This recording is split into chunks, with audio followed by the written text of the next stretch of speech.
Элдик медиа баарына сөз беребиз.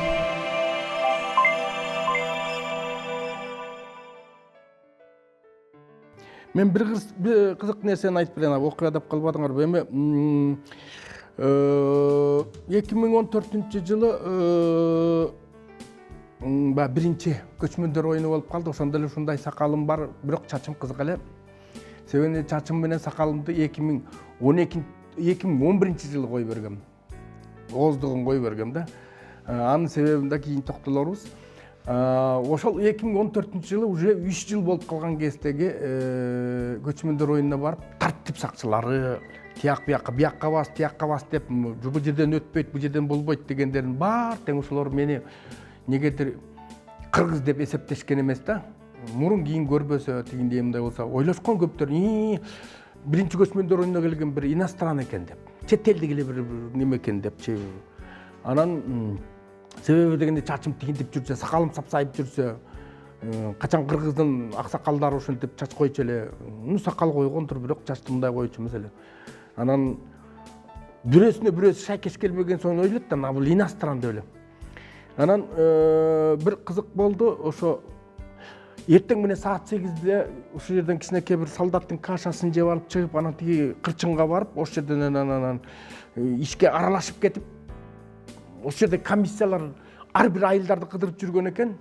Ошо Жет областын айылын конкурс сынак болгон да. Ошо комиссия менен кошо жүрүп алдым. Не деген сынактар экен депчи, мага кызыктым да. Анан Ысык көл областы мисалы үчүн кыз узатууну көрсөтсө, Нарын областы болсо тескерисинче тиги келин дотко киргизүү, үчүнчүсү болсо бала бешикке салуу, 4-5-чиси дагы бирдеме ушундай оюндарды көргөзүп жүрөт, ошого кызыгып жүрүп эле эң акырында Талас областыныкына келгенде саат 3-төн өтүп кетти. Курсагым өлө ачты. Анан комиссия болсо тиги алардын немесин көрүп туруп элечи, баягы сынактык программасын көрүп турган эле комиссия бүттү, силердин ишиңер бүттү, жүрүңөр киргиле деп, алар өзүнчө бозу кирип кетти. А мен болсом журналист катары болуп ошол жерден эле калып кала бердим. Мени кир деген эч ким жок болуп калды. Анан эмне кыламын деп анан эле кой эми өзүбүздүн журналисттерге неметкен боз үйгө барайын десем, анын бери дегенде 2 километрдей басыш керек, аякка жетем жетпейм, бул эмне кылам, кой могу биринчи боз үйгө кирип эле иши чайпай болсо ичейинчи дедим. Өлө курсак ачкан. Кирсем Чүй облусунун эмеси экен, боз үйлөр экен. Киргенде эле нар жакта курсагымдой, курсагын колуна койгондо бир неме ак көйнөктөн неме айтып калды. Мына дагы бир иностран журналисти келди деп калды. Биягында 2 шериги бар экен, 2 шериги бар экен. Анан эле мен болсом киргенде эле мынтип сүрөткө тартып, себеби дегенде айтайын деп, жок мен кыргыз эле журналистмин деп айтайын десем, мен кеткенден тиги экөө шылдыңдашат да, шефтичи.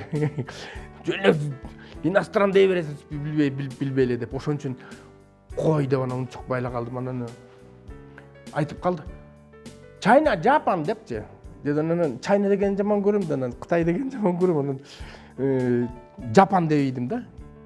Жапан десем эле, аны бил, отур деп мындай жаңсады да. Русский понимает дегенде мен чуть деп койдум да, эле. Садись деди. Анан отурсам эле, күкү, баягы тамагыңды алып келчи деди. Тамагы алып кел. Мынтип карасам эле, неме килтеген чоң табакка чучук, карын карта кылып мындай тизип, ыраты менен тизип чыккан мындай неме экен. Атайын ушу конокторго деген табак экен.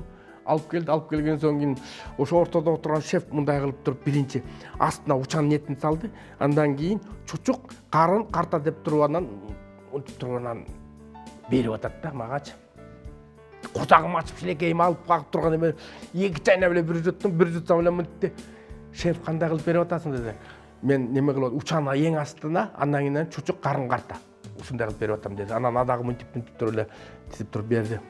Аны да жеп койдум, анан качан алдап айтат деп отурсам, жумалды эле Кудай жалгап, алың деди, мынтип деп мынтип кол менен жаңсады эле. Мен дагы астына учан нетин, андан кийин чучук, карын картаны алып туруп жеп баштасам эле, ой, бул жапон элдерин аябай кыракы болушат турбайбы? Биз жасап бергендей, кыргыз болсо момунтип эле баарын тең эле оосуна бурдамак деп эле мынтип айтып каткырып күлүп калышты. Аңгычакты болбой неметип калды. Ой, бул жапон курсак аябай ачыптыр. Мен байкашмын деди. араң эле чыдап турам, же күлүбөй албай, же эчтеке кыла албай. Бирок курсагым ачкан, курсактын ачканына байланыштуу бар жертва кылыш керек. Эртең менен саат 8:30-да, кечте 3:30-га чейин эмне деген мына? Неме кылышты? Көкө, баягыңды алып кел, болбой калды деди. Анан мен калп эле сүрөткө тартмыш болуп, эмнени алып келди деп болду экен деп мынтип карап атсам, неме алып келет? Туураган эт 5 бармактычы. Аябай ушундай сонун тууралган. Аны алып келаткам. Вай көкө, окой үстүнөн селдени кош. Анан бул жапон баарын билсе керек, анысы жок, жебей койбосун деп тамашалап атышат. Анан килтейген моомдой болгон калың чучуктун 30 сантиметрдейин кесип, ичегисин алып салып турганан селдесин деп туруп үстүнө туурап турганан алып келди. Алып келген соң аны, кымыз берип көрбөйлүбү ичерип экен депчи. Анан көкөсү дагы кымыз алып келди. Кымыз алып келген. Неметкенде мынтип мага сунду эле мен айттым. Кымыз десем, биле турбайбы кымызды? Ич деди. Суу сап турган жаным, анын бир чоңчуну баягы күмөндөр аке айтып калат кээде. 40 лет октябрь деген түбүндөгү жаз суу көрүнгүчөк ичип ийдим дегендей болчу. Мен да ошентип ичип ийдим. Анан бир малда туураган эт келди. Туураган этке келгенде баягы биринчи неме кылып атат да, алал деп атат да. Алал дегенде мен кашык берди да, кашыкты мындай четке кагып салдым. Колум менен жеп баштадым. Колум менен жеп баштасам айтат. Ой, ортодо турган шеф айтып атат. Көрдүңбү жапон элдери кандай дейт. Бул кыргыз менен жапон эли мындай бир тууган десем, силер ишенбейсиңер да. Мына карабайсыңбы? Башка эл болсо кашык менен урдурмак, кол менен жеп атпайбы деди.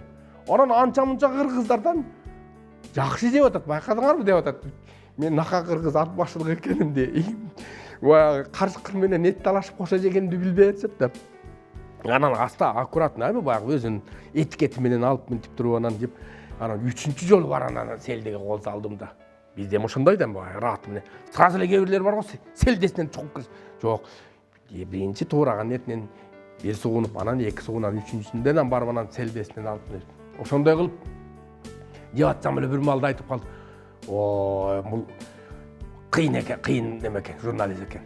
Деп анан арак сунду. Арак сунганда мен мынтип койдум. Саке деп койдум да. Саке деген баягы япондорча арак да. Дегенде, саке келгеч арак деп мага айтып түшүндүрүп атат. Аны мен мынтип коюп атам, мен биздин акцент кылайын деп анан арак десем болбой калат деп анан. Арак деп койдум да, ки кылып койдум. Арак десем, арак к деп атат. Анан мен мынтип атам. Арак к деп. Не, арак.